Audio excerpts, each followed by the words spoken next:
Hello Africa, welcome to another edition of AAU Talks on AAU TV. We are coming to you live from the studios of the Association of African Universities here in Accra, Ghana. My name is Sedi Quashigah. Today we'll be discussing the guiding frameworks for developing entrepreneurial universities.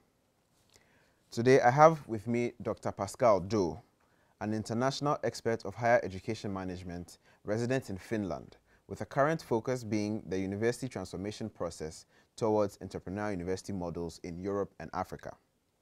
He is originally from Cameroon and is currently the Senior Researcher of Knowledge Processes and Higher Education at the University of Turku, Finland. He holds a PhD in Higher Education Management from the University of Tampere, Finland, an MPhil in Higher Education Governance from the Universities of Tampere, Oslo, and Aveiro. He has published close to 20 articles in international journals and magazines on diverse issues concerning higher education in Africa. At this point, we'll take a quick break, and when we come back, Professor Doh will help us discuss the topic.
Welcome back. As I said before the break, we have Dr. Pascal Doh to help us discuss the guiding frameworks for developing entrepreneurial universities. Dr. Doh, welcome.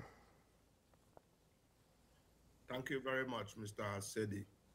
I would like to express special thanks and greetings to the team of the Association of African Universities for referring me to you to discuss on this very important topic. Special greetings to Professor Ehile, to Professor Mba, and the entire team. As you said, my name is, I am Dr. Doh, and I want to also thank you for searching me right in this northernmost part of the world, in Finland. You're welcome. It's cold, I think it's -3 now. -3 now. It's known also for Father Christmas, but also Finland is a name when it comes to education quality.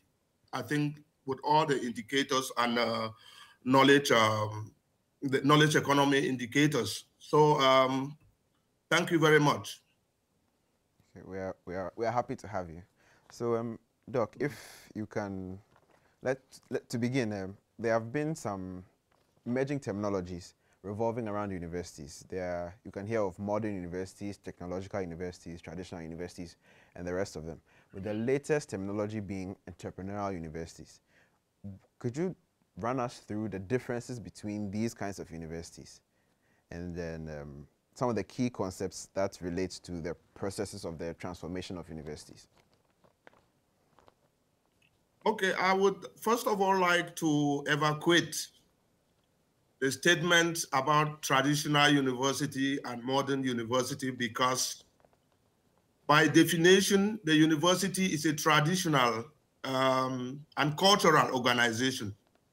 It has survived over time, has not been wiped out over time for close to 1,000 years because of the ability to keep these cultures.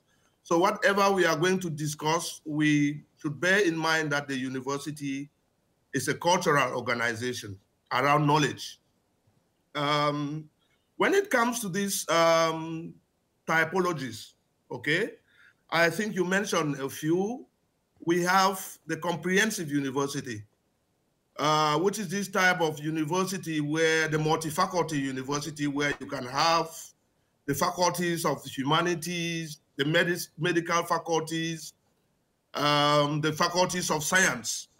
Another terminology that is often used, I make this a little bit, this distinction is the mass university, which is also related to the comprehensive university. I make this distinction because I'm getting in to talk about the research university, which is another typology. So the mass university is the university where everybody could go, and it is also related to the comprehensive university. Now, within the knowledge economy, we have new terminologies like the research university. It emerges from the recent concepts about quality, the need to be able to separate the teaching function at times from the research function in order to achieve this excellence, because when they are merged sometimes, they cloud each other. So the research universities also are accompanying the concept of world-class universities. Now where some universities are made to be like tools for international competitiveness. Of course, we would hear of also another typology like universities of applied science. Where I am now in Finland, we have a binary system comprised of the comprehensive university, the normal university we know, and universities of applied science. Okay. A common technology now in Africa, which also is in Africa, is the technical universities. And I see this most often in Anglophone Africa. And then a senior category, because this category does research, is the University of Science and Technology, the cases of the Kwame Nkrumah University of Science and Technology, which during our discussion, I will be mentioning that they have been they are very responsive types of universities. Of course, late in the 1960s, there have been talk about land-grant universities. Of course, again, land-grant universities pertain to the United States system. You would also hear categories like community colleges, which is still part of tertiary education in the case of the United States. Now, when it comes to the entrepreneurial university, the entrepreneurial university is a third generation type of universities. And when I say generation type of university, I mean that the first type of university we had, the university born, the so-called university born in Bologna, which was meant for teaching, the teaching university. Now, in the 19th century, you would have, now what they call the Humboldtian University, when research is introduced into the university. Now, I am happy that this topic is coming on. We are living, especially for the past 20 years in Europe, in a third generation university, which is meant to encompass a third mission of economic development. And I would like to draw your attention. We just had some discussions yesterday, and I did draw the attention that the term entrepreneurial university emerged from Africa. I have been able to see that it came from the concept of developmental university, coined in a 1962 conference in Antananarivo in Madagascar, which was organized by the United Nations Commission for United Nations Economic Commission. They coined the term developmental university.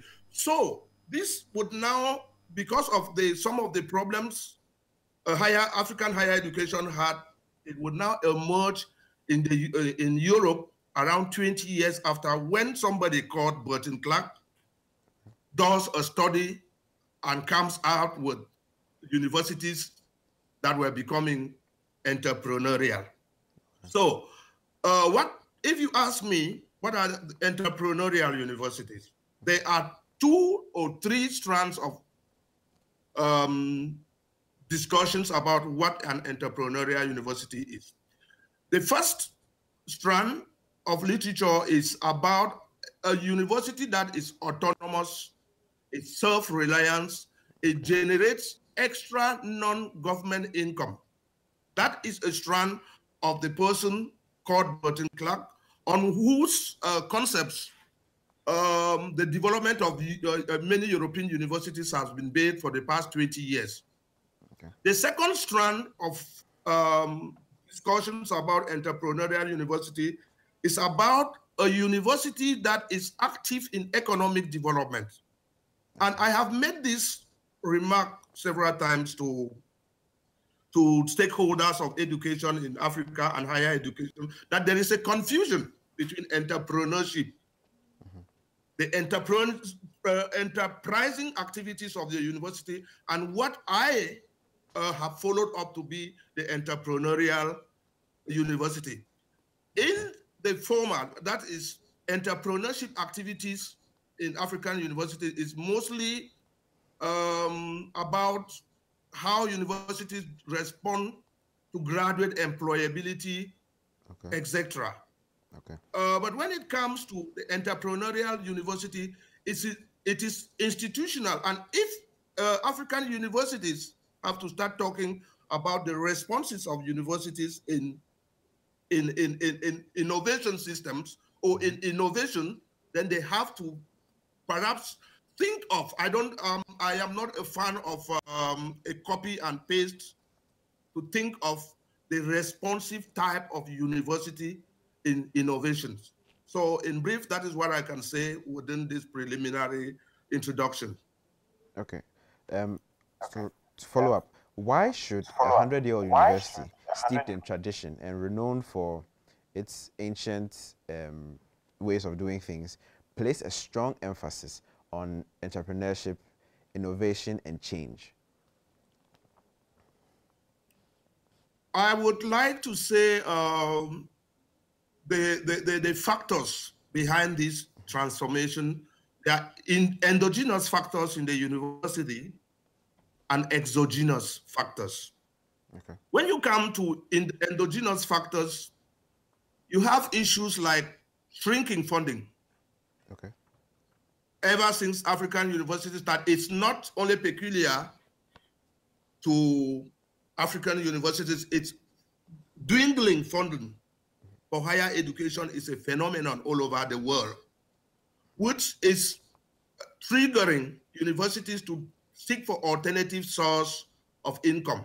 So they have to be entrepreneurial by generating extra sources of income. Yeah. You have massification, of course. I mean, when African universities started in the 1960s, there were very few people. Everybody wants to go into higher education, and the resources cannot.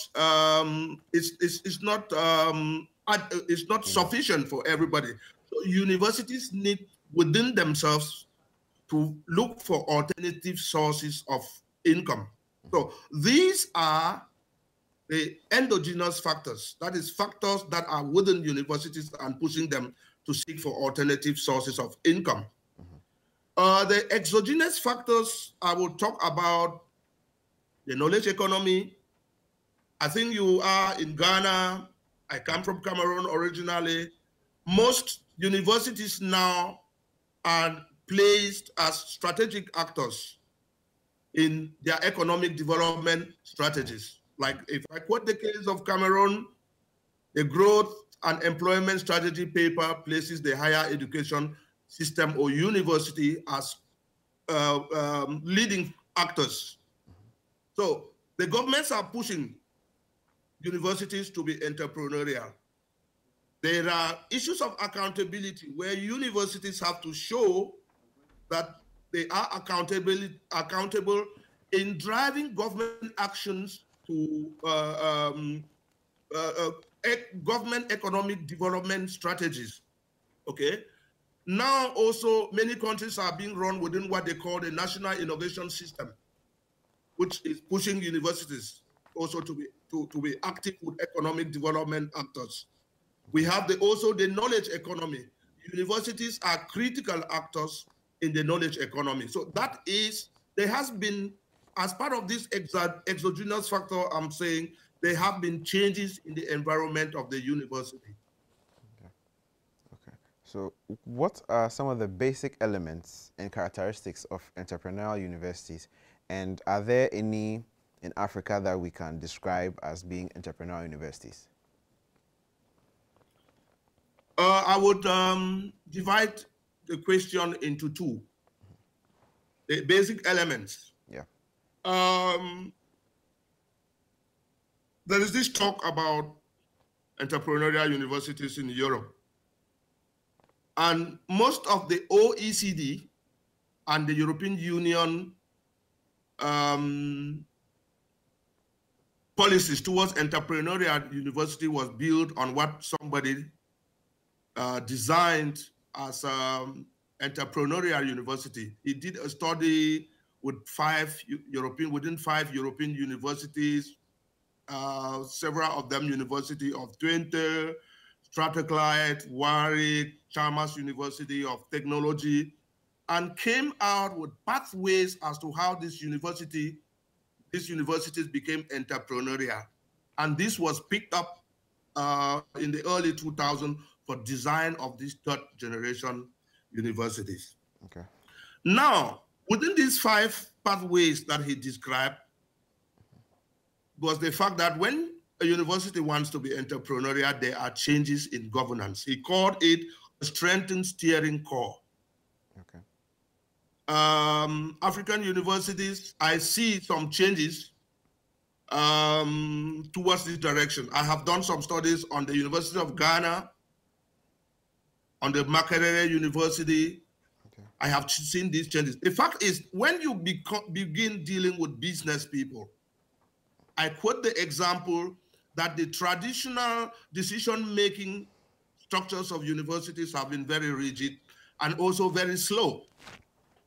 It has to go through the departmental board. Yeah. So imagine a business actor who comes and says that I want you to do innovation on this soap.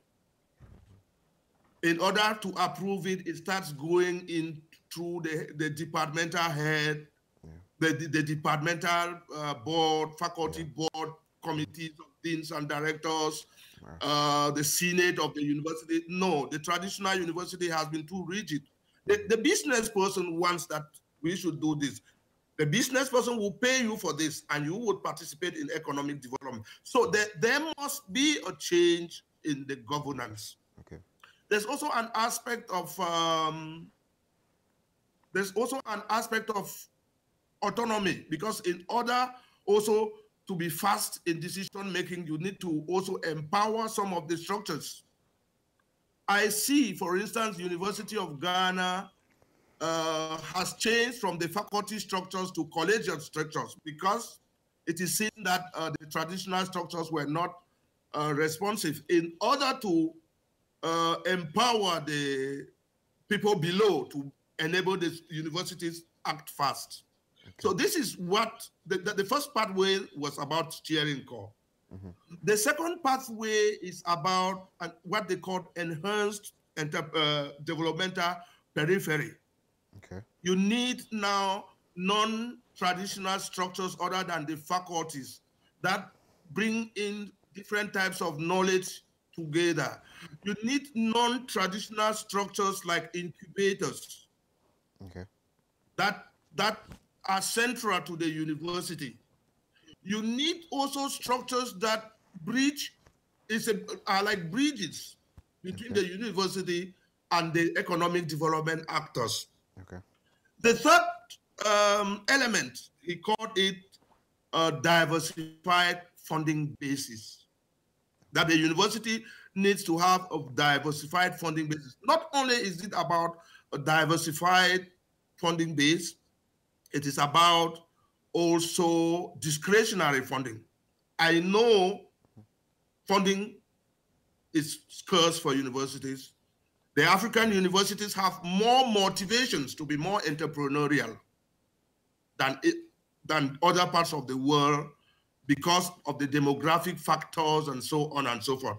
But you cannot have an entrepreneurial university without some funds that you earmark to stimulate the university lecturers. There are also students now that come out with innovations. So we are doing some work on that. So you need to, as a third part, you need this. The fourth part, he called it the stimulated academic heartland, where, I mean, there must be a change. You need to find ways of stimulating the academic staff to involve in economic development other than teaching and publishing. One of the things I think about when we talk this is the fact that the traditional promotion mechanism, for instance, are still basing on publication. When you engage as an entrepreneurial university, you need also to compensate those individuals who go, motivate them, incentivize them, who have activities with industries and economic development actors. The fourth pathway was about an integrated entrepreneurial culture.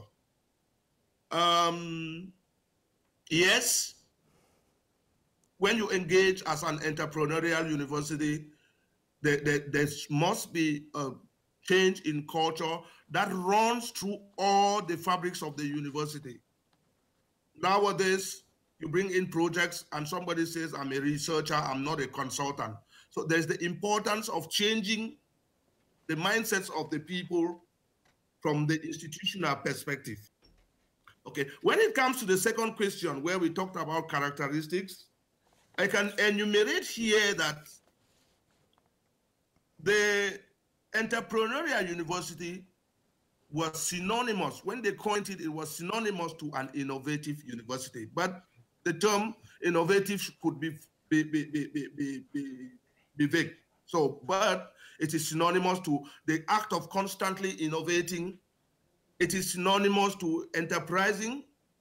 The entrepreneurial universities must be able to commercialize their products.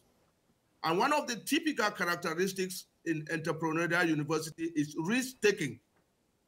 Okay. And so risk-taking is a characteristic. It has to take risk. Universities have to invest in lines, research and teaching lines that they think they can generate income. They have to be adaptive. They have to be flexible. I already talked about fast decision-making. They have to be proactive. They have to be opportunistic. They should seize opportunities within their environment. They have to be, but as I started by saying universities are traditional institutions. These must not be done. They must not go beyond their status quo as knowledge institutions. Okay, Dr. Doh, one key factor for successful entrepreneurship is support and commitment of institutional leaders. What are some of the organizational capacities and incentives that universities need to ensure a holistic approach to entrepreneurial activities? I am not going to repeat what I said earlier, but I simplify the technical terms to mean that they should check their governance to see if governance systems facilitate interaction for generating income and also to be active in economic development. They should be proactive. They should seize opportunities. Also, the traditional university structures have not been favorable to making them active. So they should look at the disciplinary structures, because when you start talking about being active with economic development actors, it means that you are working towards solving solutions. in the society. And from a theoretical and even practical point of view, it is showing that some traditional disciplines cannot solve problems. So there's the need for interdisciplinarity, there is need for application. I already talked about funding. We are moving to the knowledge economy. There is the need to increase funding, also not only in teaching, but research, so that African higher education institutions should take active part in knowledge economic development. And then I talk of the mindset, changing the mindsets. I talk of changing the institutional culture. The recent framework, besides the one I mentioned in early 2000, is the OECD framework. And I am glad to see that some African universities are using the OECD framework to adapt themselves, like Entrepreneurial. Okay. I can remember also that you asked me which African universities will be termed as entrepreneurial. Yes, yes. When this guy did this study in late 90s, the second part of the study, he included the Makerere University of Makerere University in Uganda. Okay. Yes, Makerere University had transformed into this, but one of the problems they had was that it was too fee-based. And okay. I can see that over time it has caused problems also to Makerere. So they are changing their dynamics, they are diversifying their financial base. There is something they call Makerere holding, because the pattern they used in the late 90s when this study was done was too fee-based. And this is always causing tensions and so on. Yeah. So I think they are changing the mechanism. Okay. I have also looked at the case of the University of Ghana that was not in the study. University of Ghana is coming very, very entrepreneurial. I've looked at contracts they signed, the one with Toyota for over 10 years, for 10 years. I have also looked at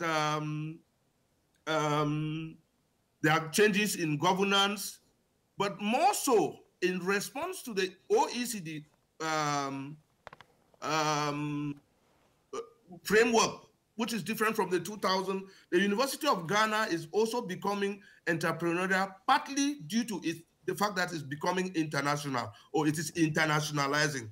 It is based on so many partnerships all over the world. Okay. There are also universities like the University of Kenya. I have not done much work there. The University of Nairobi in Kenya. Okay. Then more so, the South African universities are a category of themselves, and so many of them now are becoming entrepreneurial. Okay.